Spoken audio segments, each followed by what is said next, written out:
Ladies and gentlemen, welcome to this very timely webinar with the US presidential elections still unresolved.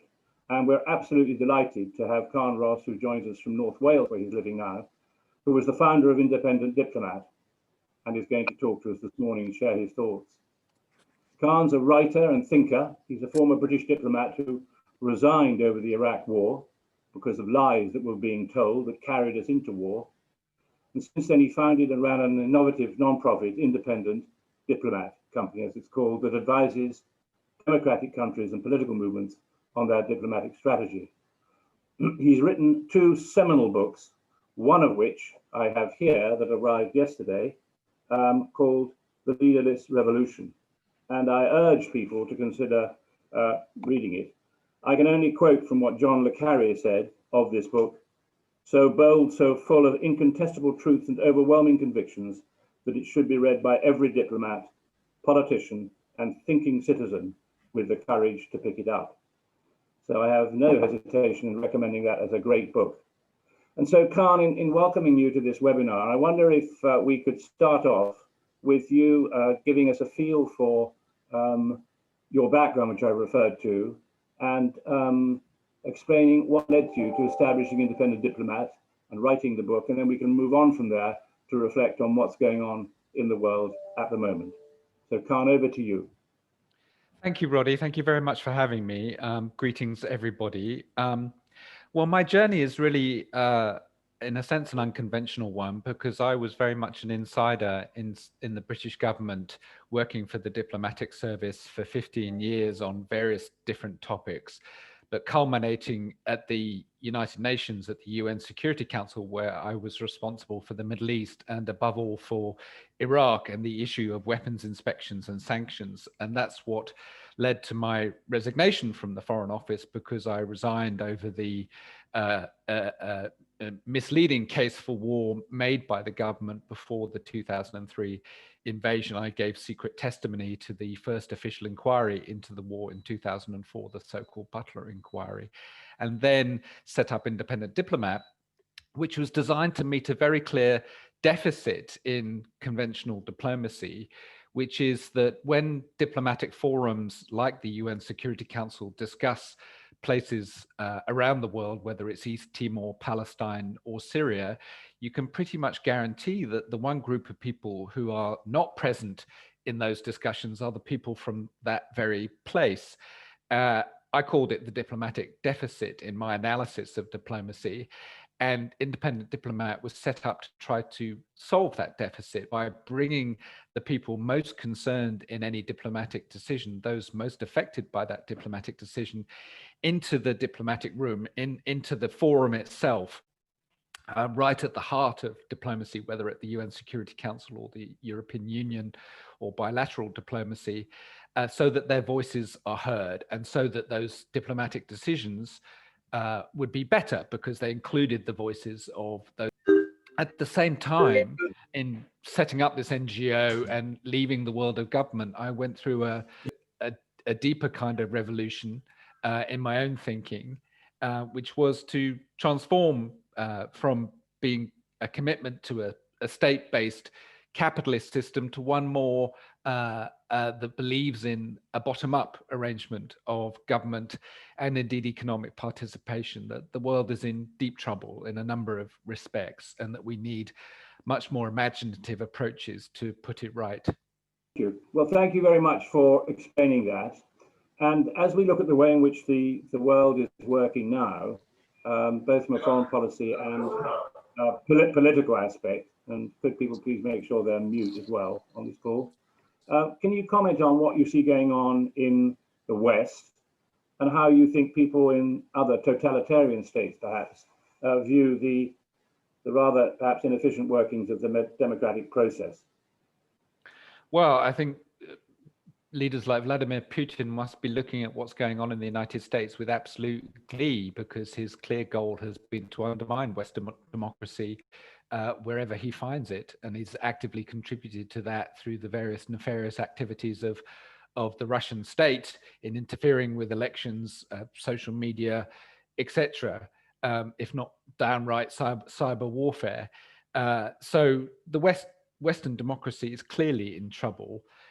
It's not just a question of what's going on in America right now with this deeply disputed election, a highly polarized electorate. There is, I think, a broader crisis going on, which is a crisis of legitimacy of democratic institutions. It's clear that trust in institutions has been in decline across the West for some time. And that is because people feel disenfranchised. People feel that their voices are not being heard. It's very clear that both the Brexit phenomenon, also the Trump phenomenon, the popularity of populist politics is playing on the fact that a very large group of people in these electorates feel that their voices are not being heard. They are disenfranchised from the political system. Trump plays to the anxieties of the little guy, the Pujardist idea that ordinary people are being cut out of the political system, which is run corruptly by elites. He's saying this today. He said it in his press conference yesterday, that the system is rigged against the little guy, which somehow that person, he somehow speaks for that person. So he's speaking very directly to those anxieties and that pervasive sense of mistrust. And although I think this phenomenon of distrust in the system is widely acknowledged, nobody's doing much about it. There is no attempt to renovate and refresh our institutions of democracy to make them more participatory and thus more legitimate. And that's what led me to the conclusions I came to, which was we need a much more radical approach to the way we think about democracy, and that we need ourselves as individuals to set up institutions of democracy locally, in our workplace, in our local district, to renovate democracy from the bottom up. Carne, thanks. In your book, you produce some examples of communities or groups of people who have done just that, effected change, if you like, from the bottom or at their level, that then have a broader impact. Can you comment on that? Yes. I mean, it's happening across the world, people taking power locally and exerting agency over their own affairs, because I think what one can characterize this crisis as, this crisis of democracy, is a crisis of agency, people feeling locked out of decisions about their own future. And when people take those decisions back and start to exert control, we see a growth of a democratic culture, a decline in partisanship and extremism. A good example of this is what happened in a city in Brazil called Porto Alegre, where they adopted a system of so-called participatory democracy, where tens of thousands of people took part in debates about how to set the city's budget priorities. And over a 10-year period, this was according to a World Bank study, these decisions led to a much greater provision of services for the poorer center of the city, provision of things like sanitation, water, healthcare, and education, a much more equality in the provision of services, but also a dramatic improvement in the quality of democracy, in the atmosphere, the political atmosphere. The degree of consensus was much greater, and there was a dramatic decline in corruption, because no longer could political elites make decisions untransparently and invisibly to the broader population. All decisions were out in the open. Contracting, for instance, became a much more transparent process. So there were multiple benefits from involving literally tens of thousands of people in democratic decision making. And contrary to the usual prejudice that you can't bring the people into decision making, the Porto Alegre example shows that you can include large numbers of people in participatory systems successfully. Do you see that being reflected in devolved governments in the UK? Now, there you are sitting in Wales, locked down. Englishmen can't arrive in Wales, or Scotland for that matter. Is this government at a lower level impacting, or is it much more to do with the way people think? Because there's clearly lots of tensions now between Westminster and other centres in the UK. I think that the closer people are to their democratic representatives, the better. So I'm all in favor of decentralization and devolution. But what we see in Wales and Scotland in Britain is not the radical approach to real democratization that I would like to see. This involves people taking power into their own hands at the local level. The individuals exert their own agency, whether in their own workplaces, where they can form groups to discuss the future of their company, groups that will instantly gather legitimacy because they are participatory and large numbers of people take part in them. But also, we have examples of participatory democracy taking decisions that have traditionally been left to local councils, elected representatives.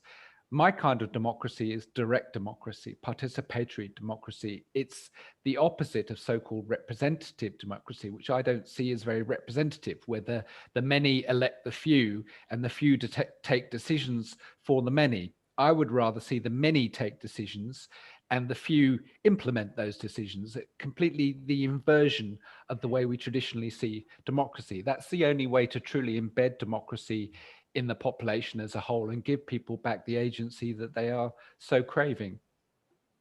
Can bring this back to the situation in the United States, where populist votes, extremists supporting either side. It looks as if people are trying to take control. There's the role of the media, obviously, and social networks that pass on messages very quickly and can mobilize people. Are we seeing the death of a system and the gradual emergence in time of a new one that will be better, in your view? I don't see any sign of a new, better system in America. I see many signs of a system in deep crisis that this election, even if Joe Biden wins, will not resolve. You have a deeply polarized political dispensation in America, largely because the Republican Party has become a radical extremist party. And if the Republicans win the Senate, as looks likely, they will block any coherent action by the federal government on things like climate change and indeed on the COVID crisis or addressing the economy more broadly. So we will see a system in paralysis, even if Joe Biden wins the presidency. And the closeness of the election has, I think, entrench the sorts of behaviors and ideologies that the Trump regime has represented, and will entrench those in the Republican Party. Republican pretenders to leadership will see that these kinds of politics are what works. And I think that is a very dangerous phenomenon. We have seen that the institutions of democracy that traditionally are looked to defend democracy, to hold up to democracy, Karl Popper's Open Society identified 3 pillars that would hold up democracy against the ravages of fascism: a free press, independent judiciary, and regular free elections. All 3 of those pillars have come under sustained assault during the Trump administration, and I think are considerably weaker as a result. We don't have a truly independent judiciary in America. The Supreme Court is now packed with political appointees. It's a deeply imperfect institution in the first place. Elections have been assaulted for their legitimacy, are assaulted every day by Trump today, saying the system is rigged.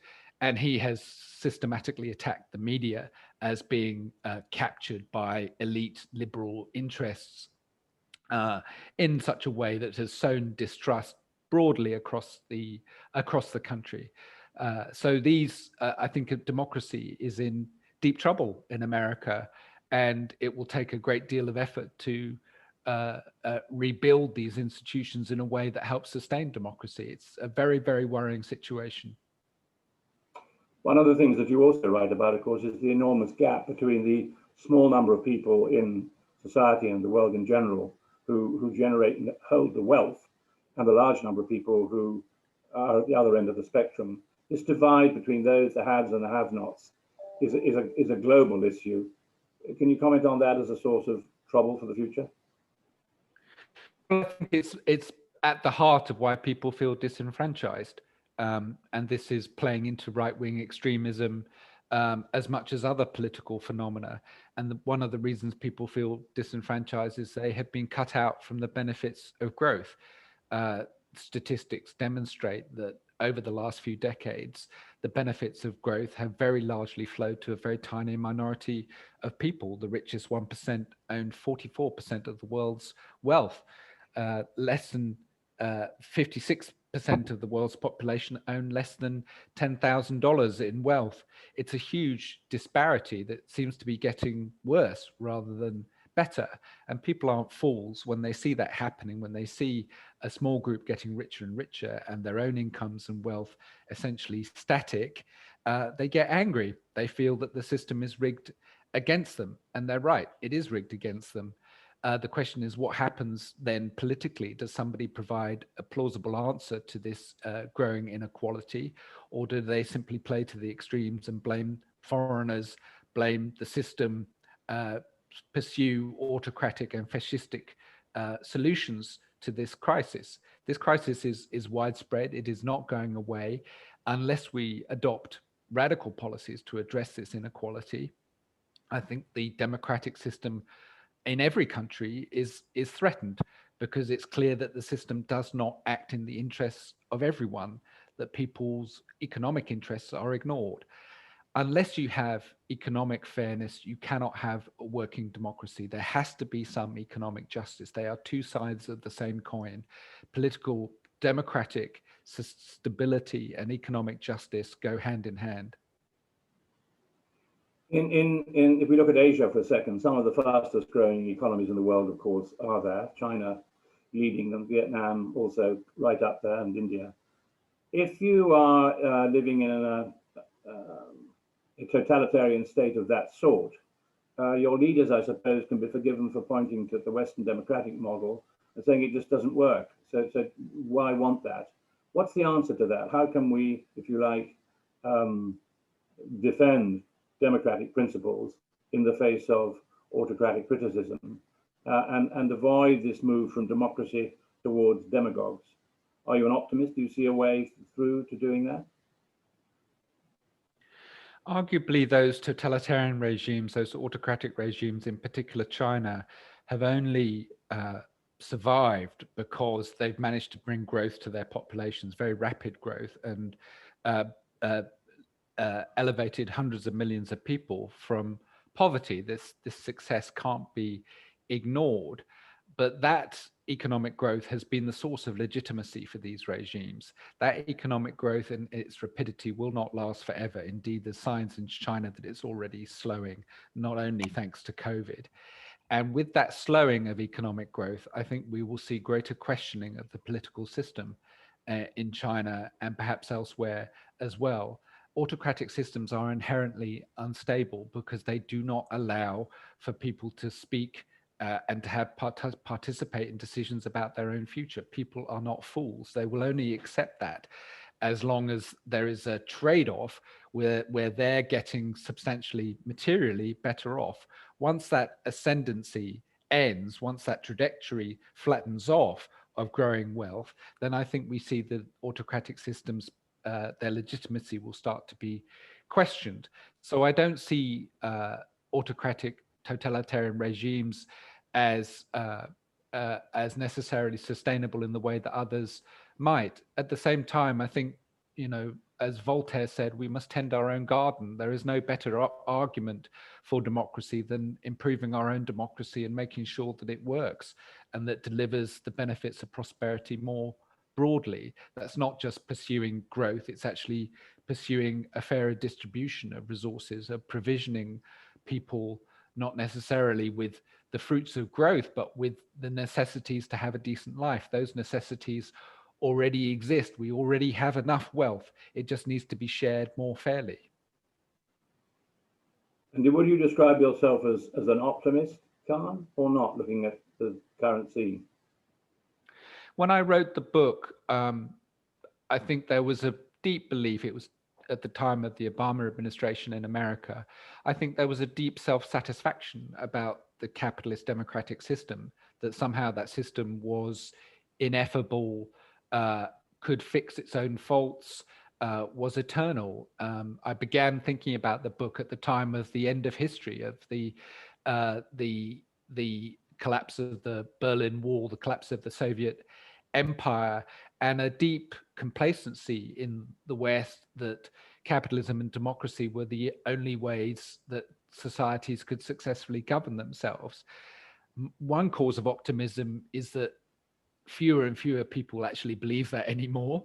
I think when you read in the Financial Times that capitalism isn't working, then we've got to the mainstream. That argument is now widely acknowledged. However, what there isn't is a consensus on what to do about it. I personally don't think socialism as traditionally constructed is the answer, and I think electorates are wise to that. They have rejected that, particularly in Britain, with the recent elections rejecting the Labour Party of Jeremy Corbyn, which was avowedly socialist. I don't see much imagination in the broader discourse amongst experts, amongst the commentariat, about what to do. I do see that imagination at a local level. I see people building cooperatives, building local forms of democracy. I do see people questioning the system and demanding alternatives. What there isn't yet, though, is much knowledge of the alternatives. This is why I wrote the book. Cooperative systems of economic organization where everybody owns a fair share of the enterprise where they work are plausible and viable commercial models. They can work. John Lewis, the retail giant, has been a successful cooperative for over a century. These are not pie-in-the-sky utopian schemes of economic equality. They are viable business models. That can happen. Local government can happen. People can participate in the decisions that matter to them. In northeast Syria, in Rojava, an area called Rojava, bottom-up democracy has been successfully established, where decisions are taken at the lowest possible level, at the communal level, and translated into action at the regional, broader scale. I've seen it for myself. It works. These models are plausible, but what we don't have yet is a widespread knowledge about these models. People are still wringing their hands about the state of democracy and capitalism and bemoaning that state, complaining about it, but with very little effort to investigate the viable alternatives. Carne, thanks. Well, that's very interesting. I think we've reached a point now where I'm going to ask Doug if he could handle questions from those who are on this webinar. And Carne, thank you very much for your comments so far. Doug. Thank you. Carne, thank you. Fascinating. I'm going to start, perhaps, if I may, with a question myself. I think many of us will recognise the themes that you've outlined of people being disenfranchised with politics and the lack of representation. But I just wonder the extent to which you're concerned about non-state actors and large, multinational companies and the power that they wield, which, in some ways have reduced the power that governments have. And perhaps in the same sense, but from my perspective, I see the big multilateral organizations, the sort of supranational organizations, seem to be less effective than perhaps we would hope them to be. And I just wonder if you could perhaps comment on those two aspects. I certainly think big companies, big corporate entities, as well as wealthier people have better access to the political system. This is an inevitable characteristic of pyramid type systems where decisions about everything are made by a very small number of people. Access to that small group of people is very privileged. It's very difficult to get access. For an ordinary voter in Britain, it's impossible to get access to the Prime Minister, who is primus inter pares, who takes all the important decisions in this country. We have, as Lord Hailsham says, an elective dictatorship in Britain. But you can get access if you give money to the political parties. That is a brazen deal that the political parties offer. If you donate to the political parties, you will get access to decision makers. But also traditionally, big companies have also got access to decision makers. So as a result, access to decision makers is skewed, is prejudiced, is biased towards those who already have resources and wealth. So they, to a degree, have captured the political system. One example we can see from that is that the returns on wealth, the returns on capital, are taxed at a much lower rate than income wages are taxed. A cleaner will pay more on her wages proportionately than a hedge fund manager will pay on the returns from his fund. That is demonstrably unfair, and yet is a consequence of this political system, which allegedly is democratic and allegedly allows everybody to have a voice. So that's one thing. In terms of international institutions, I don't see international institutions in the first place as places that will necessarily mitigate these effects. They are bodies of governments. The IMF, the UN, the WTO, they're all bodies of governments. They're not bodies of non-state actors. And I think the outputs of these systems reflect that. They reflect the interests of governments, which are not necessarily the same as the interests of people.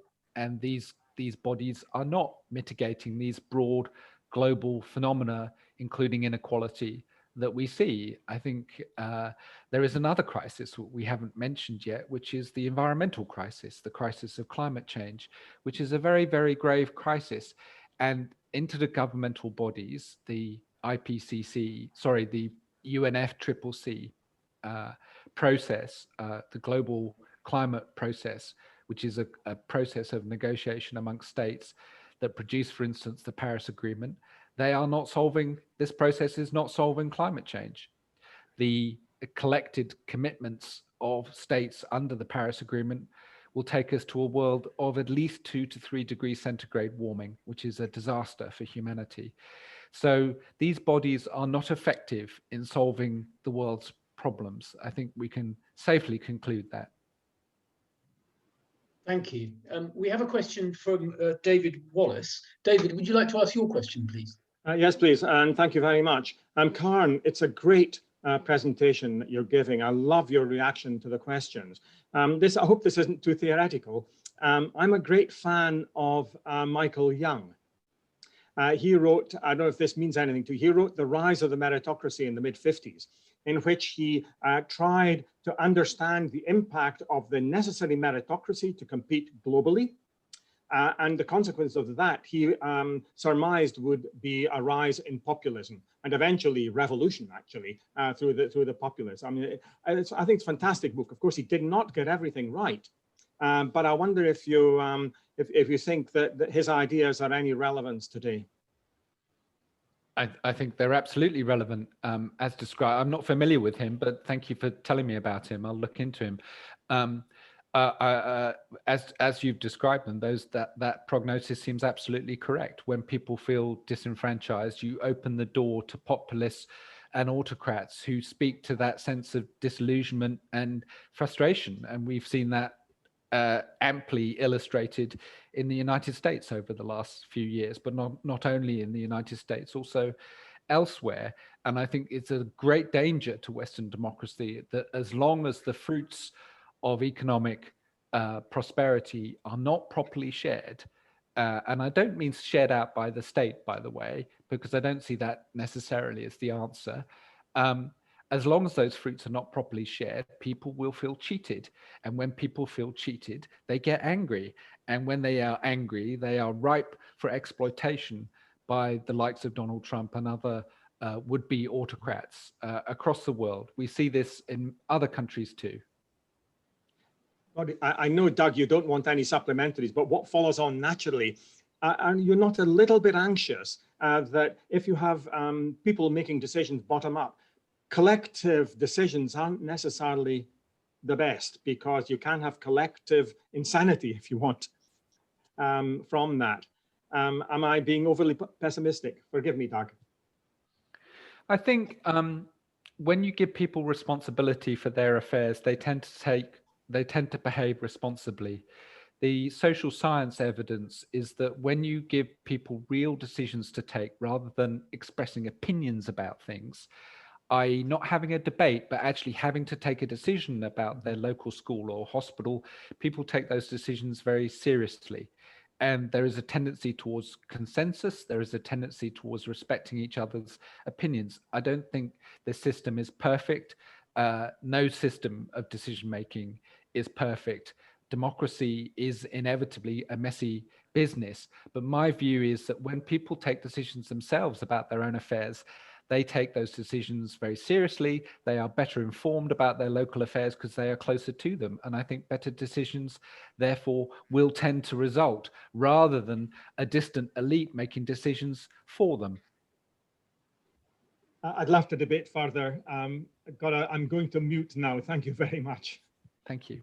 Carne, David, thank you very much indeed. I have a question from Thomas Schoenberger. Now, he's not able to ask the question himself, so I'll just put this one to you. But he's talking about political groups in Germany who have discussed this week about moving to more Goethe institutes and consulates. And he really, the question is what would be needed to make such a hybrid soft power approach successful for closer relationships on a broader basis? And what would make sense for more nations? Would that also make sense for more nations? I think one of the great positives of recent history has been the intermingling of countries through mass tourism, through travel, through the cheapness of international travel, and the greater international understanding that that has promoted. The Goethe Institute and other manifestations of soft power by the state are part of that. I see culture as being a huge channel between different peoples to promote mutual understanding and peace. So I'm very positive about that kind of thing. I, however, don't think these institutes and these mechanisms need to be in the state's hands. I'm much more interested in spontaneous, popular manifestations of culture and interchange, which I think have more legitimacy. You know, I'm a fan of the Goethe Institute. I'm a fan of the British Council, which is its British equivalent. But I also think they're rather elitist. They kind of select what is legitimate culture, what is the sort of culture they wish their countries to represent. And I don't like that. I prefer culture to emerge more spontaneously and to be supported. Mass culture is as legitimate as elite culture. Carne, thank you. We have a question from Guy Jubb. Guy, if you'd like to ask your question, please. Thank you, Doug, and thank you, Carne, for a really interesting set of insights and such like this morning. I wanted to ask a question about ESG investing, and as to whether, which has really gathered momentum in the last 2 or 3 years, driven to a significant extent by millennials and technology and the ability of shareholders, but also stakeholders perhaps to engage more effectively with large corporations. I wanted to ask whether you see ESG investing as a form of enabling greater democracy in corporations, but also mindful that many of the large corporations are now resident in Asia, how the different tensions between the Trump's view on ESG investing and that in Europe will impact, not least in relation to climate change. Any thoughts? Thank you. ESG investing, for those who don't know, is investing that takes account of the environment, sustainability, and good governance. And it's an idea that investment should prioritize these principles in choosing investment targets. I think I've got that roughly right. Forgive me if I haven't, Guy. Tell me if I'm right. Thumbs up. Okay, great. What I think about it is definitely it's a positive trend. I think the fact that the investment community and big money and finance is beginning to understand the importance of climate, is beginning to talk about the Paris targets in their own context, their own forums, in setting standards and targets, is very important. We need the private sector to swing behind the Paris targets, but swing behind the sustainability agenda if we are to achieve those goals. So yes. However, I also think the ESG agenda has got a long way to go. We need more rigorous measuring and targets. I think there have been recent scandals in Britain, for example, over a clothing company called Boohoo, which has failed to implement proper standards of looking after workers, and yet Boohoo was featuring as a high performer on various ESG indices, demonstrates that these ESG indices are not doing their job properly, and we need a lot more rigor in measuring what ESG really means. I think on the environment, it's relatively straightforward. I think carbon emissions and the goal of carbon neutrality are fairly easy things to measure. Sustainability as a headline and governance as a headline are harder things to quantify, but that doesn't mean they can't be quantified. So I think a lot more work needs to go into making these standards more rigorous, and therefore a real standard for accountability for the companies concerned. Because just talking about ESG is no good unless we've got proper accountability and proper measurement. Thank you very much indeed. And I endorse very much the views you expressed too. Thank you. Carne, thank you. We have a question from Mark Tennant. Mark, would you like to ask your question, please? Yes, thank you very much indeed. And thank you for an excellent presentation. You've touched on, I think, one of the most important conundrums that we face and challenges we face in the next 10 or 15 years, which is how do we bring up into the wealth, how do we make the wealth more equal across the world, and not least that in the UK and the US as well. The only way of really doing that, if you want to benefit the many, you have to tax the many, which is what they do, for example, in Sweden, where income tax begins at just under £1,000 at 30%. It's not a solution simply to tax the rich. Do you believe that the US and the UK and other Western nations might move usefully towards the Swedish model? I do. I see Sweden as a much more successful egalitarian state than either the UK or the US, where social standards are higher, the standard of living, standard of happiness, human welfare as a whole are higher. And we see that across the board in Scandinavian countries, which tend to be, by American and British standards, high tax countries. I'm not a tax expert, but I don't necessarily think it's necessary to tax everybody to have a redistributive effect of taxation. We just need a much more progressive taxation system. The maths don't add up on that, I'm afraid. I understand your point, but what I was coming on to say is I don't actually, as an anarchist, I don't actually believe in states coercively taxing people. Nobody likes the tax man. And I believe that redistribution should be much better achieved by sharing enterprises and sharing the company at a lower level, that economic enterprise should be seen as a shared enterprise where workers become partners in the enterprises where they're contributing. That to me is a much better way to achieve equality than taxation. I think there is not consensus behind the sorts of levels of progressive taxation that would be necessary to achieve equality. Thomas Piketty made that observation in his seminal book, Capital. I don't think we have political support for the sorts of tax rates, 70, 80%, that would be necessary to achieve the kind of redistribution that I think is called for. And I think, over and over again, electorates have repudiated that when offered that alternative at the ballot box. So I see a more fundamental approach to changing the way we think about the economy and economic enterprise as being more plausible and better, because it's done by consent. And I actually think, and John Lewis Jr., the guy who turned over his private company to the hands of his workers, his own memoirs and recollections testify to this point, that he actually believed it benefited him to do that. It made his life better to realize that those who contributed to the success of his enterprise were sharing in its benefits more fairly. And I think, as humans, we believe in cooperation and justice intrinsically. I don't think we are competitive animals.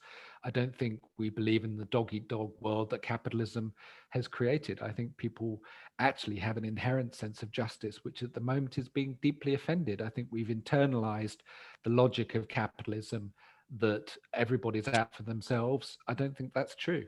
I don't think that's how people really behave. I'm digressing a little bit, but whenever authority is removed and whenever humanity is pushed into crisis, by and large, we see people cooperate. During COVID, we've seen an explosion of mutual aid networks of people helping each other at the local level, rather than relying on the state to do it.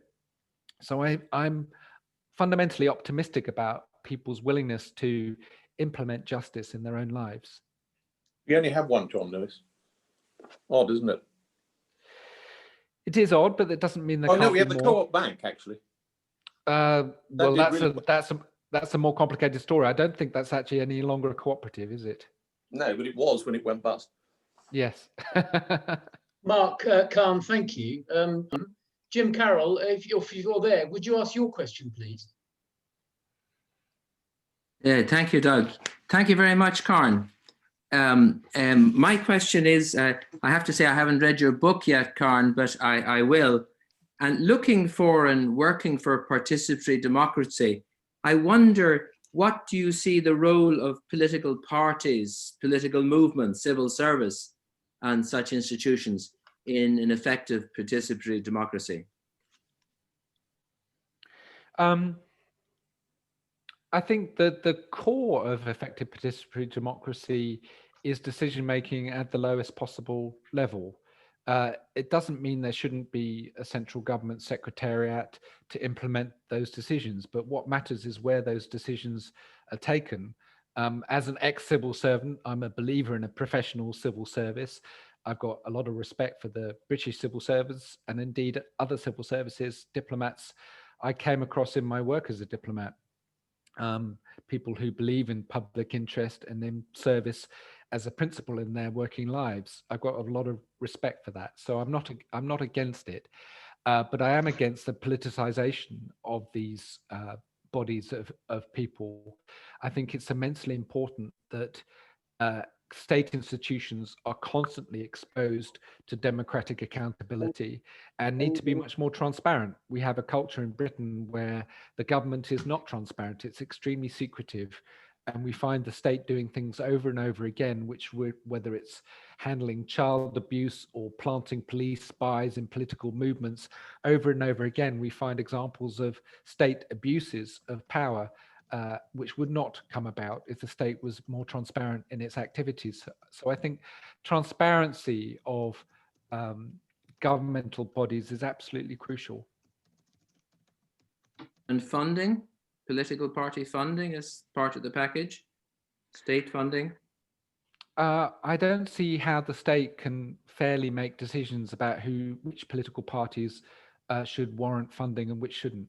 I'm not really a believer in political parties, to be honest, because I'm not very ideological. And I believe that the formation of people into distinct political groups based on ideology is a relatively artificial process that has been forced upon us by a first past the post system. In Germany and elsewhere, where you have proportional representation, party structures are much weaker, ideology is weaker, you have much greater consensus over political ideas.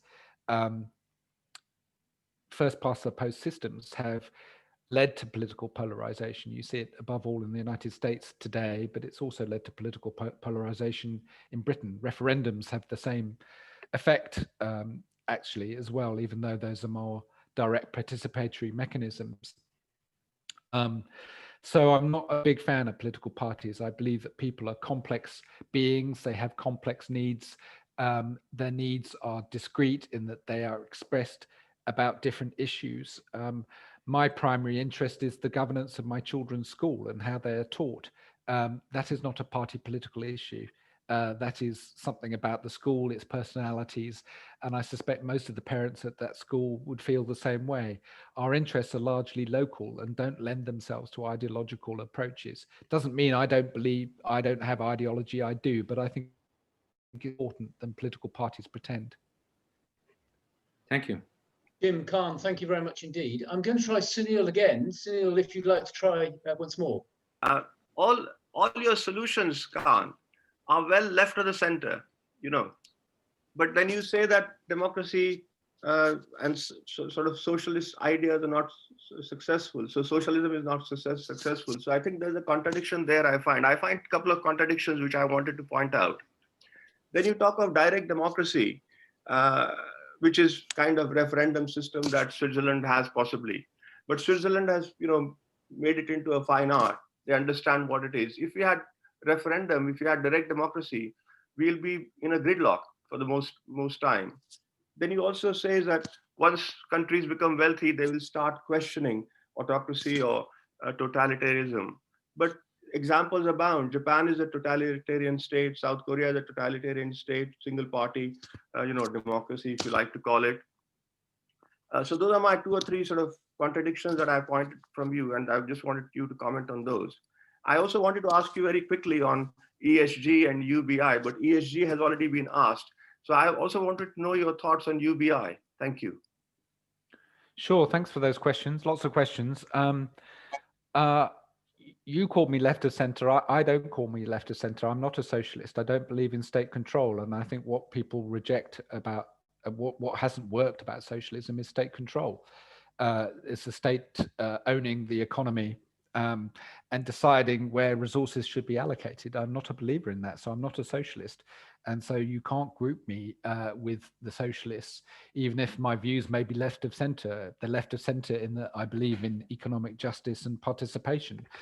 I think there are plenty of people on the right who may have similar sentiments. But anyway, I rather reject that left-right dichotomy. But anyway, I'm not a socialist and I reject socialism. I do, however, think it's better than free market capitalism, but that's another story. That's a second order belief of mine. As for Switzerland and referendums, I don't believe direct democracy of referendums. I don't think referendums are a particularly good way of consulting people. I think governance and life is a series of complex trade-offs between people on subtle issues, binary choices about issues whether we should be a member of the EU or not are not good ways to govern. They are polarizing, those decisions, and they simplify complex issues in a way that is artificial and inaccurate. I believe that you and I should be governing our local affairs day to day in a constant spontaneous process of consultation and negotiation, where your concession to me today is rewarded by mine to you tomorrow. And it's a constant process of democracy. It's not a series of referendums. And I believe, in fact, that when you have a highly alienated population, an angry population, referendums only exacerbate political anger and polarization. And I think we saw that in the Brexit referendum. As for UBI, Universal Basic Income, I'm actually quite skeptical about it because it's a state-based mechanism. I don't think the state should be making decisions for everybody about how they should be paid. I do believe that we have a crisis in capitalism in that the rewards are not going to everybody equally, and we need to do a lot more to care for the most vulnerable, those most affected by economic inequality. In the current system that we have, I would like to see much more generous provision for the most vulnerable, the elderly, the disabled, those who cannot work for one reason or other. That would be my preference to UBI, which I think in many ways entrenches state power in a way that I would not welcome. I also haven't understood how UBI would address the inequality of need, that those who are disabled, for instance, are much more needy than the able-bodied. Would they all receive the same income? If so, then it wouldn't be fair. Have I answered all of your questions? I've got a feeling I missed out one. No, I think you did very well, Carne, so thank you very much indeed. Sunil, thank you. We have a question from Benjamin. Benjamin Carey. Yeah, sorry. So thank you. This has been fascinating. I shared your enthusiasm for Karl Popper, but I'm not clear why you're so optimistic. My mother was a Holocaust survivor. I'm very conscious that the Nazi Germany emerged through a democratic process. The recent election in the US, polls in England indicate that there is still a lot of support and confidence in a very authoritarian regime. And I'm just not sure why you are suggesting that ultimately people do care about others sufficiently, because it just doesn't seem to be in sufficient numbers to make a difference. And the direct question I would come to is, in Scotland, there is great support for independence, but Westminster is completely rejecting this. How does Scotland advance a referendum debate when there is complete resistance from a power elsewhere? Well, thank you, Benjamin. Your question embraces several things. I would say, first of all, that whilst I'm a fan of Karl Popper, I believe that his philosophies have failed, in that the philosophy of the open society has not protected democracy. Then in America, we see that despite the existence of civil society, judiciary, and regular elections, we have a proto-fascist regime in the ascendancy. Hopefully will be checked by the election, the presidential election that's now underway, but nonetheless came perilously close to actually turning America into an authoritarian state. And indeed, some of those tendencies will remain whoever wins the election. So I think Popper has been shown wanting in his theories of how to promote and defend democracy. And I'm acutely aware of the vulnerabilities of the current system to fascist and authoritarian tendencies. So that's first of all. To turn to Scotland, I would be more favourable to Scottish independence if I believed it would lead to a transformation of democracy in Scotland itself, to be more participatory.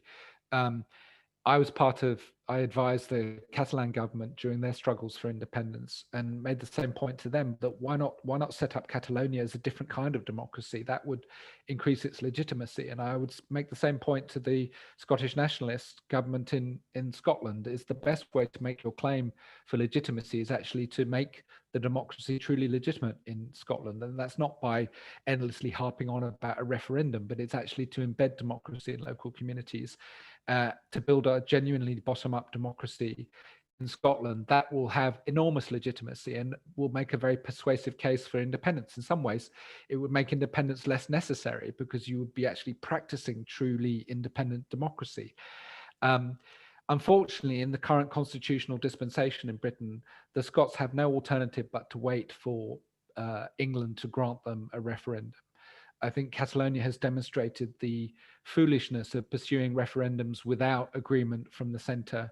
It's been a disaster for Catalonia. For Catalan politicians have ended up in jail. The Brits, London has been much more reasonable about it. And indeed, it's a much more civilized discussion than it is in Spain, where Madrid has behaved abominably and punitively towards Catalan nationalism. But nonetheless, there is a parallel in that I don't think Scotland should pursue a referendum until it's agreed by the centre.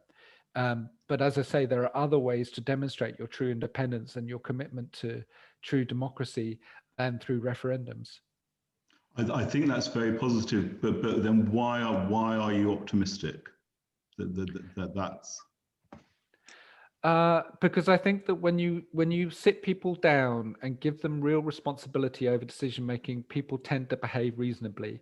What we are seeing is these extremes of behavior. The nastiness of political debate is a consequence of people being disenfranchised. I think you see this at so-called town hall meetings in America when presidential debates have their so-called town hall meetings, these laughable attempts to show that they're open to the people, quote unquote. what you get is people stepping up to the microphone to express great anger with the system, great anger, because they feel frustrated and cut out of that system. And I don't blame them. And when people are angry, they blame foreigners, they blame each other. They get angry about all kinds of things. Once people are given responsibility, I think people settle down and actually look at these decisions in the eye. And there is evidence from a social scientist called James Fishkin, who's conducted experiments about decision making with diverse groups of people who start off polarized. They become less polarized as they go through the decision making process. They become more respectful of each other. Again, I wouldn't say this is necessarily perfect. This is not going to iron out every human imperfection, but I think it is a better system that leads to better behaviors and outcomes. Thank you. I'm going to quickly ask Peter Hunter. Peter, if you'd like to ask your question, and then I'll pass over to Roddy. Thank you. Peter, you're muted.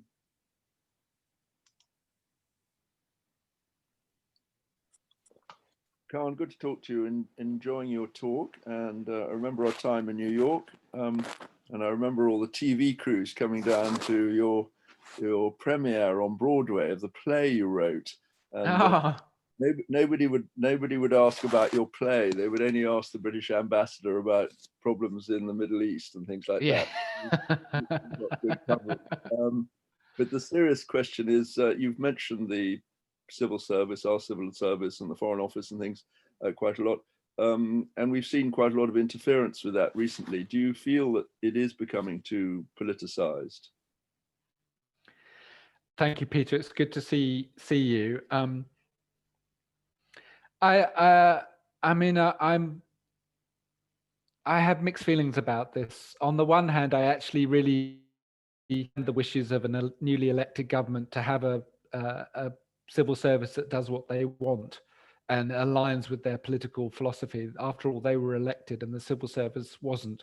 So I understand the pressures to politicize the civil service. On the other hand, I see the dangers of it in America, where senior civil service appointments are made purely on a political basis, and ambassadors are appointed according to the political donations they've given to the campaigns of the president. That's obviously not a desirable outcome. So at the end of the day, I'm a believer in an impartial, neutral civil service that is able to offer impartial, well-sourced advice to their ministers, to their government. And I think that is a model worth preserving.